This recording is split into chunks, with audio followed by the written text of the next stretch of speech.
Hey guys, welcome to Mad Minds. Vijay Devarkonda അഭിനയിച്ച Kingdom കണ്ടു.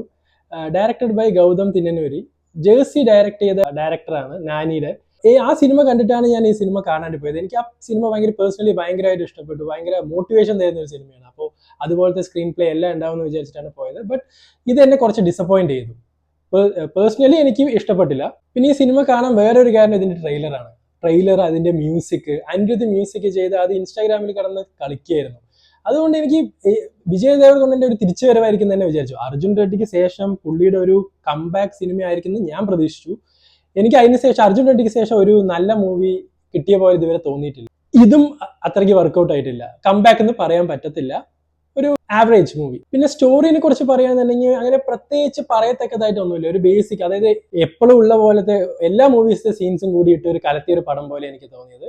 Twist and turns കുറച്ച് കുറവായിരുന്നു. ഇന്റർവെൽ സീൻ ഒഴികെ ബാക്കി എല്ലാം ഭയങ്കര ഫ്ലാറ്റ് ആയിരുന്നു. പെർഫോമൻസ് വൈസ് ആണെങ്കിലും സെയിം കഥ. ഒരു കോപ്പ് ഒരു മിഷനിൽ പോകുന്നു, ബ്രദറിനെ കണ്ടുപിടിക്കാൻ പോകുന്നു, ഒരു സെയിം ഇമോഷണൽ, ആ ഒരു സെയിം എപ്പോഴും പോകത്ത ഒരു കഥ തന്നെ. ഒരു പ്ലസ് ഇതിന്റെ എന്താണെന്ന് വെച്ചാൽ സിനിമാറ്റോഗ്രാഫിയാണ്. ജോമോൻ ടി ജോണും ഗിരീഷ് ഗംഗാധരവുമാണ് ഇത് ചെയ്തിരിക്കുന്നത്. നമ്മുടെ മലയാളം ഇൻഡസ്ട്രിയിൽ നിന്ന് പോയിട്ട് അടിപൊളി പണിതിട്ടുണ്ട്. അതിന്റെ വിഷ്വൽസും അതിന്റെ കട്ട്സും എല്ലാം അടിപൊളിയായി ചെയ്തിട്ടുണ്ട്. ചില ഷോർട്സുകളൊക്കെ ഉണ്ട്, നമ്മളിങ്ങനെ കണ്ടിരുന്നു പോകും. പിന്നെ ഏറ്റവും വലിയ പ്ലസ് എന്ന് പറഞ്ഞാൽ അനിരുദ്ധാണ്. ഇതിന്റെ മ്യൂസിക്, ആ ടീസറിലത്തെ മ്യൂസിക് തന്നെ മതി ഈ സിനിമയ്ക്ക് കയറാൻ തന്നെ. പുള്ളിയുടെ മ്യൂസിക് കാരണമാണ് പരമാവധി ആൾക്കാർ ഈ സിനിമയ്ക്ക് ടിക്കറ്റ് എടുക്കാൻ കാരണം തന്നെ. പിന്നെ പുള്ളി എപ്പോഴും നല്ല മ്യൂസിക് തെലുഗു ഓഡിയൻസിനെ കൊടുക്കുന്നുണ്ട്. ഇപ്പൊ ദേവരെ ആണെങ്കിലും, പിന്നെ ഈ സിനിമ, പിന്നെ ജേഴ്സി, ഇതിൽ മൂന്നെണ്ണം എടുക്കുകയാണെന്നുണ്ടെങ്കിൽ ദേവരെയും ഇതും കളഞ്ഞു. സ്റ്റോറി വെച്ച് തന്നെ കളഞ്ഞു. ആ മ്യൂസിക്കിൻ്റെ ഉള്ള ഇത് കൊടുത്തിട്ടില്ല. പക്ഷെ ജേഴ്സി പെർഫെക്റ്റ് ആയിരുന്നു. നമുക്ക് മൊത്തത്തിൽ ഇതിനെ കുറച്ച് പറയാൻ പറ്റില്ല. ചില സീൻസ് ഒക്കെ ഉണ്ടായിരുന്നു, ഭയങ്കര ഹൈപ്പ് ചെയ്യാൻ പറ്റിയ സീൻസ് ഉണ്ടായിരുന്നു. ഭയങ്കര നമുക്ക് വിസിലടിക്കാൻ തോന്നുന്ന ചില സീൻസുകളൊക്കെ ഉണ്ടായിരുന്നു. പക്ഷെ എന്നാലും എന്തോ ഒരു കുറവുള്ള പോലെ, മേ ബി റൈറ്റിംഗ് ആയിരിക്കാം, ഡയറക്ഷൻ ആയിരിക്കാം, എന്തോ ഒരു കുറച്ച് കുറവുള്ള പോലെ എനിക്ക് എപ്പോഴും ഫീൽ ചെയ്യുന്നുണ്ടായിരുന്നു. വേറൊരു കാര്യം, ഇവർ ഈ പാർട്ട് 2 അനൗൺസ് ചെയ്തിട്ടുണ്ട്. ഈ KGF ബാഹുബലി ഇറങ്ങിയതിന് ശേഷം എല്ലാവരും പാർട്ട് 2 ആണ്.